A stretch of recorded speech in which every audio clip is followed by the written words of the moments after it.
tardes, boa tarde.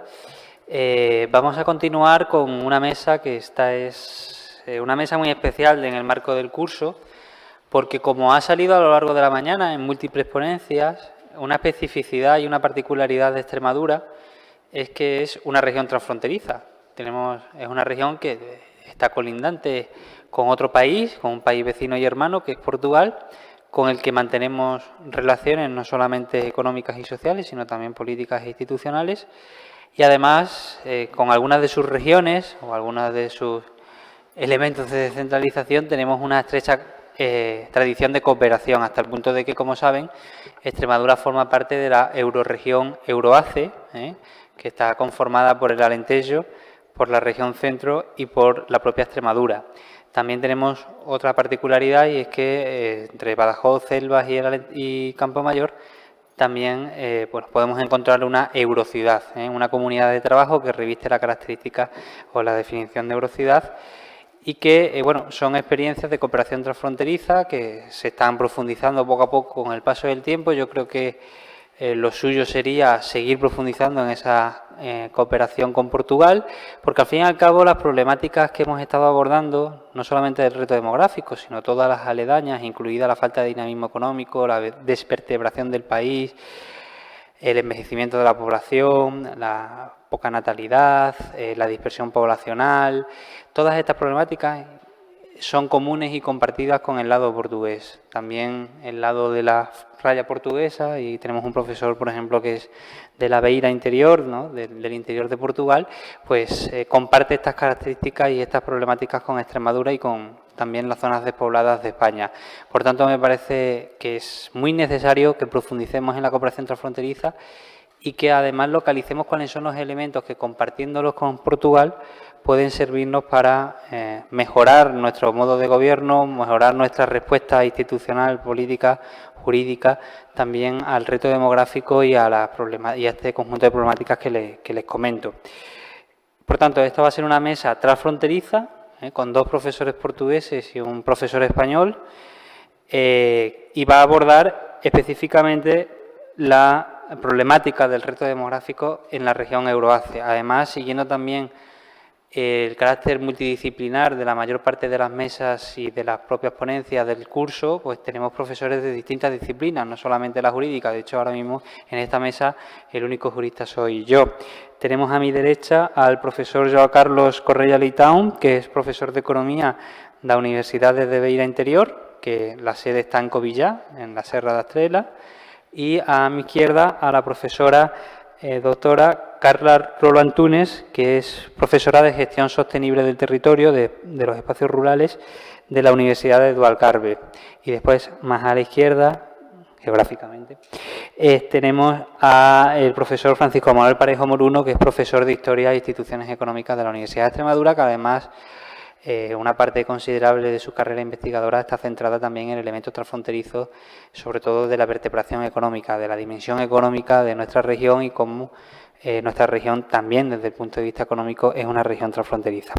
Por tanto, le voy a dar la palabra, sin más dilación, a la profesora Rolo Antunes, de la Universidade do Algarve, que pode falar en portugués, en portuñol, o que quiser, ¿sí? Así como un bocadinho de devagar, ¿sí? Buenas tardes. Está bien?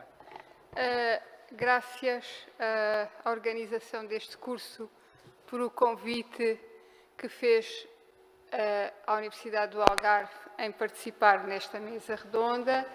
Eu vou falar em português calmo para que todos me entendam. Gabriel me ha dito que todos falavam aqui portunhol, portanto, então estamos bem.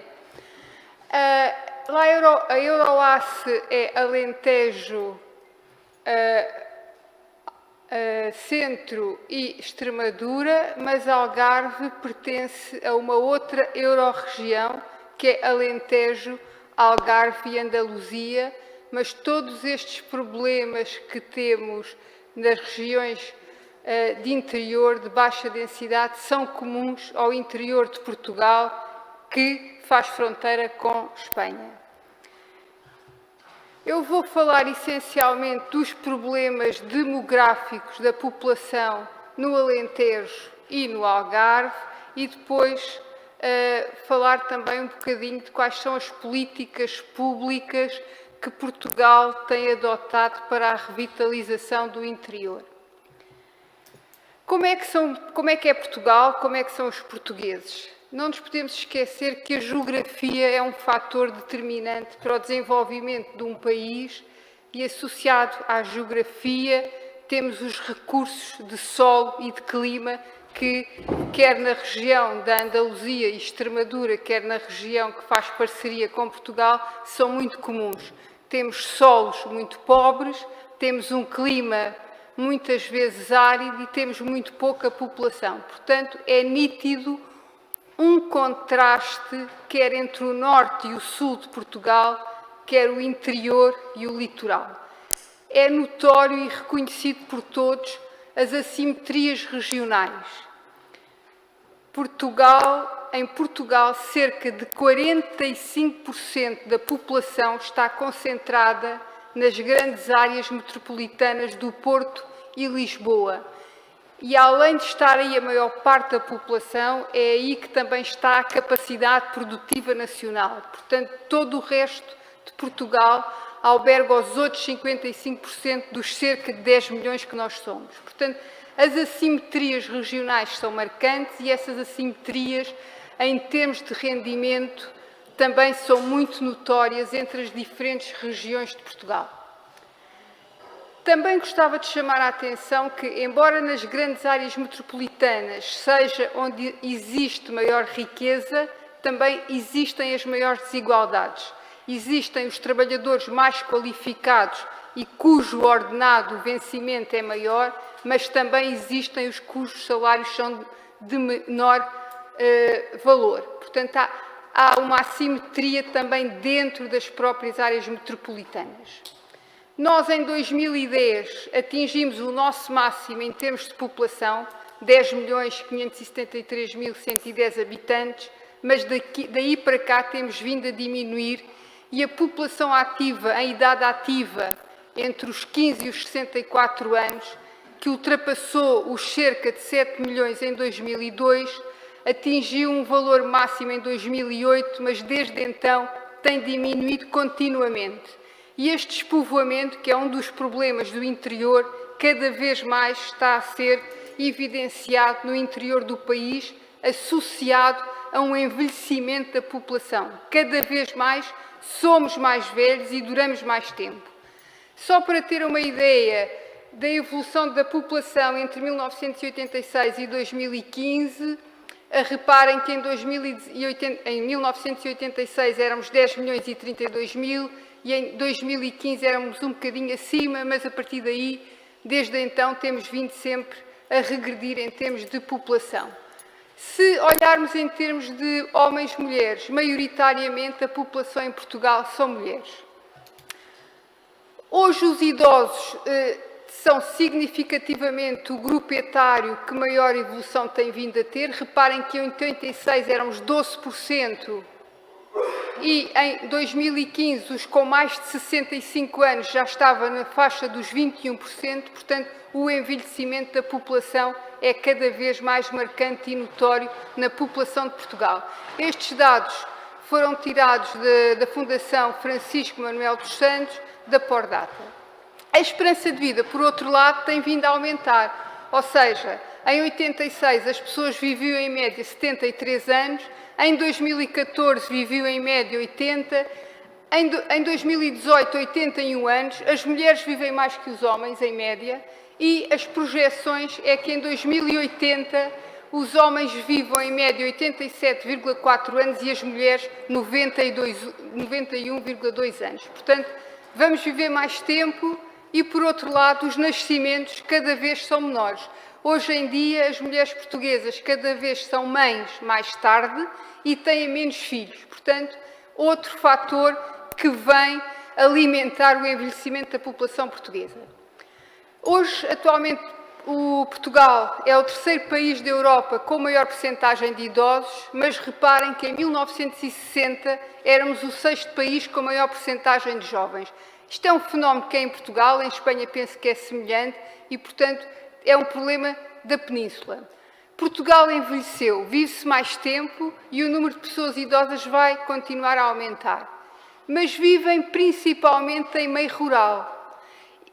E não é a mesma coisa envelhecer na cidade ou nas zonas rurais. Nas zonas rurais as pessoas envelhecem sozinhas, praticamente sem jovens, com poucos recursos, quer pessoais, quer socioeconómicos. Portanto, viver em meio rural, fazendo aqui a transição para a nossa região, é muito mais grave envelhecer nestas zonas do que nas grandes cidades, em que a maior parte das pessoas tem um nível de socioeconómico mais elevado. Entre 1995 e 2019, a própria estrutura da economia portuguesa sofreu profundas alterações.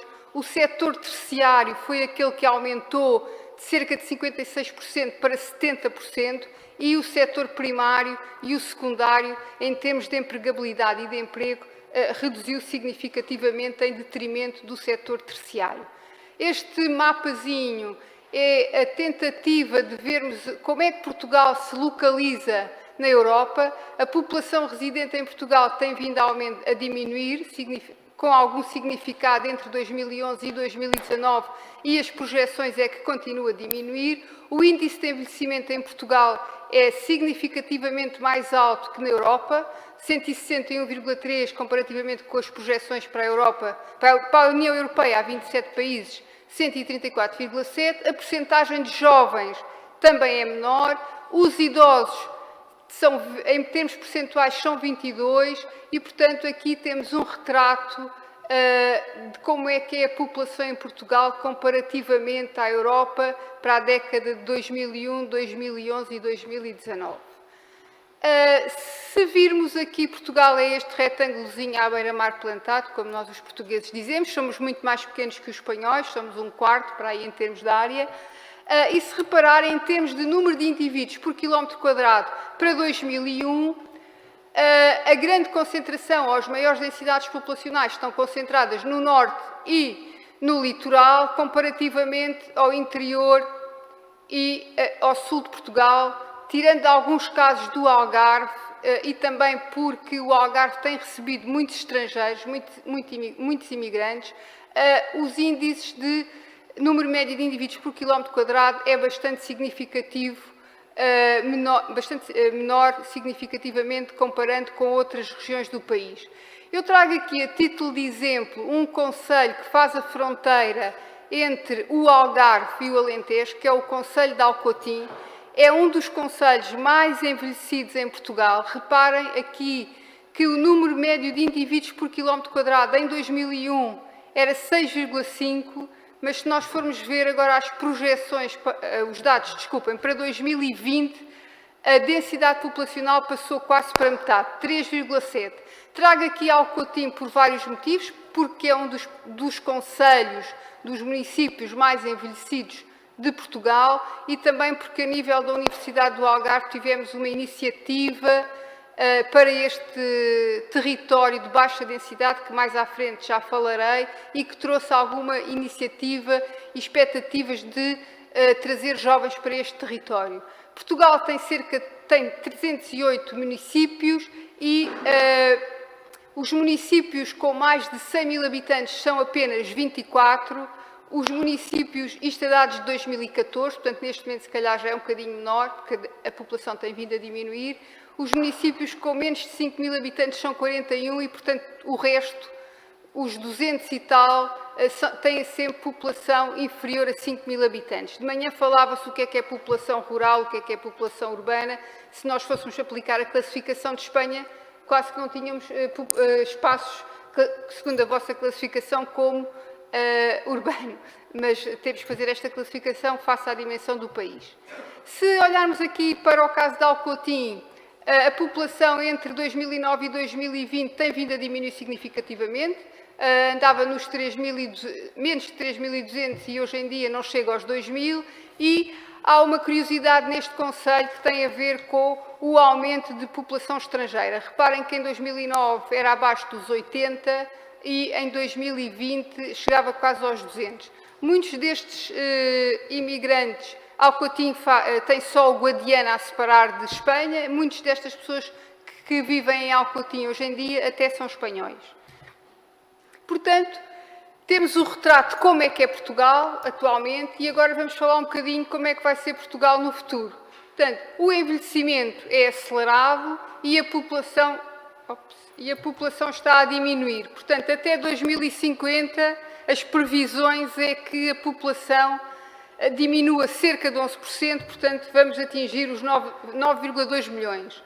Além disso, a população com 65 ou mais anos, ou seja, os idosos, nessa altura será muito maior, mas em 2020 já representava 22,4% da população total. Portanto, temos um problema de envelhecimento, de falta de pessoas no território, associado também à falta de emprego e de outros problemas que os territórios de baixa densidade acarretam. O efeito das alterações demográficas é significativo no crescimento económico e na produtividade e cada vez vão ser mais negativos e, portanto, é urgente que tenhamos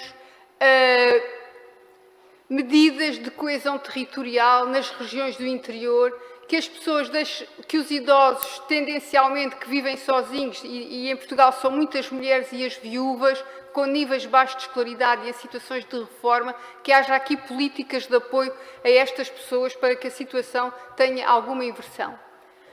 A população idosa é muito vulnerável e, portanto, é urgente em Portugal e também em Espanha, com certeza aqui na região mais interior, que a integração deste fenómeno seja integrado na estratégia de desenvolvimento das regiões e do país. Portanto, feito este retrato rápido, porque também o tempo vai passando, de Portugal, envelhecimento e despovoamento são os problemas principais que temos nestes territórios de interior. Vou-vos falar um bocadinho, rapidamente, das políticas que Portugal tem adotado, políticas essas que a maior parte são ditadas pela União Europeia, são programas e fundos que permitem ou que têm como objetivo central reduzir esses desequilíbrios regionais. Portanto, há toda uma panóplia de fundos que tende para a cooperação territorial europeia, portanto, políticas de coesão. O FEDER, que é o Fundo Europeu de Desenvolvimento Regional, tem sido bastante aproveitado em Portugal e os objetivos do fundo para 2021-2027 são renovados e nas regiões menos desenvolvidas as taxas de benefício ou de cofinanciamento para os projetos nessas regiões vai até aos 85%. Outra das políticas é o Fundo Europeu Agrícola de Desenvolvimento Rural, o FEADER, que em 2014-2020 tinha 3 objetivos principais, sendo um deles alcançar um desenvolvimento territorial equilibrado, baseado nas economias e nas comunidades rurais. Portanto, isto é uma preocupação do governo português, o problema do envelhecimento e do despovoamento e das chamadas comunidades rurais, e este programa pretendia a criação e a manutenção do emprego nestas regiões. Depois, a nível do Ministério do Ambiente, há um fundo, que é o Fundo Ambiental, que também tende a travar o processo de abandono. Trago aqui o exemplo de um dos programas de apoio às aldeias localizadas em territórios de floresta, o Condomínio da Aldeia, que foi um programa lançado ao nível deste Fundo Ambiental e, portanto, tem como objetivo fundamental criar condições para aumentar a rentabilidade nestas zonas mais deprimidas. Portugal tem sido muito assolado também por fogos e, portanto, estas regiões cada vez vão tendo menos pessoas, porque quando arde as pessoas às vezes já não voltam. Portanto, é outro dos problemas destes territórios e o fogo surge porque não há lá pessoas para também apagarem atempadamente e, portanto, isto é um ciclo vicioso e este programa do Condomínio da Aldeia pretende envolver as comunidades locais para que se fixem nestes territórios e que novos jovens possam vir para cá. Alcotim.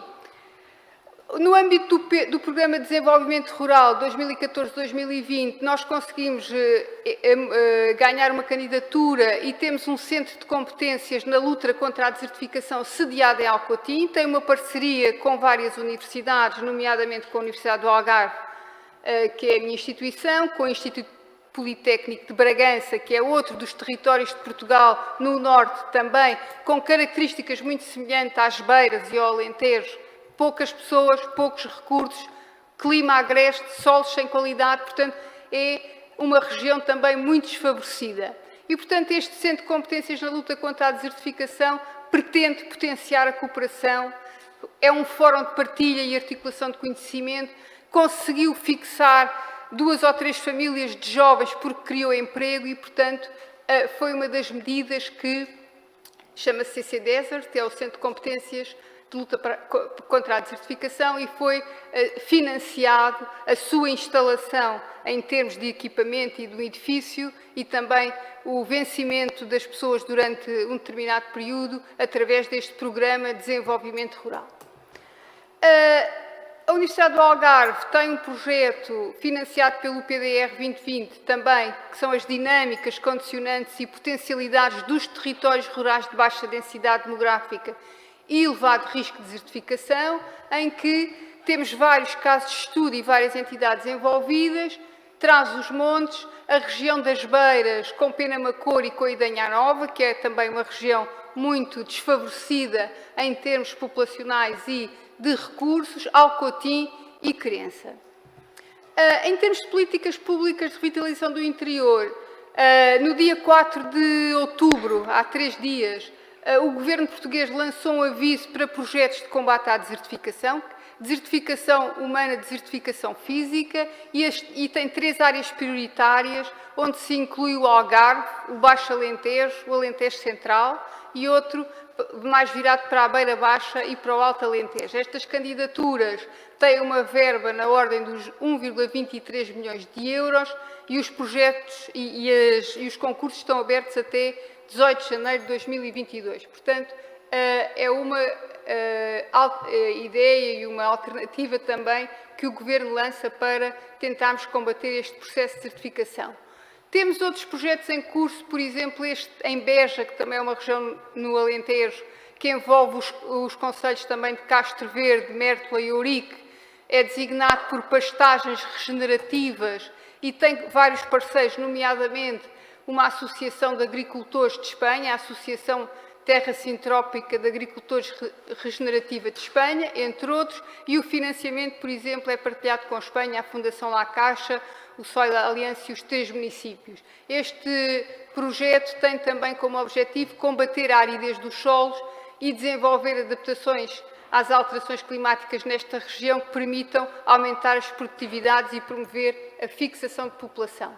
Por último, a Universidade do Algarve tem um mestrado em Gestão Sustentável dos Espaços Rurais, do qual eu faço parte da direção. Temos várias parcerias, nomeadamente com o Instituto Agronómico Mediterrâneo de Saragoça. Este mestrado é um mestrado que funciona em e-learning, ou seja, as aulas funcionam à distância, mas temos uma semana fieldwork em que os estudantes e os docentes ficam uma semana num concelho. Já fizemos em Alcotim, em Algesur, em Serpa e este ano vai ser em Lolé. Portanto, temos várias iniciativas. Destes mestrados, alguns alunos acabam por se fixar lá, por montar empresas nos concelhos, portanto, são medidas de revitalização ou tentativa de revitalização destes espaços. Como exemplo, acabou de ser entregue uma dissertação de mestrado, uma tese, em estratégias de desenvolvimento local para criar dinâmicas e oportunidades em territórios de baixa densidade no Algarve, que é um dos nossos alunos deste mestrado da Gestão Sustentável dos Espaços Rurais e do qual eu fui orientadora. Finalmente, com a pandemia, temos o Plano de Recuperação e Resiliência, estamos todos à espera do PRR, e a nível da estratégia adotada em Portugal, este PRR vai ser dividido, ou foi dividido em 3 dimensões: a resiliência, a transição climática e a transição digital. Todos estes projetos que forem financiados pelo PRR vão ter que estar implementados até 2026, portanto temos muito pouco tempo, e no âmbito da dimensão resiliência, um dos grandes objetivos é tornar os territórios competitivos e coesos. tentando reduzir as vulnerabilidades sociais e económicas que existem nos territórios. Muitas graças por sua atenção. Espero não ter sido muito rápida e se tens alguma questão, por favor. Graças.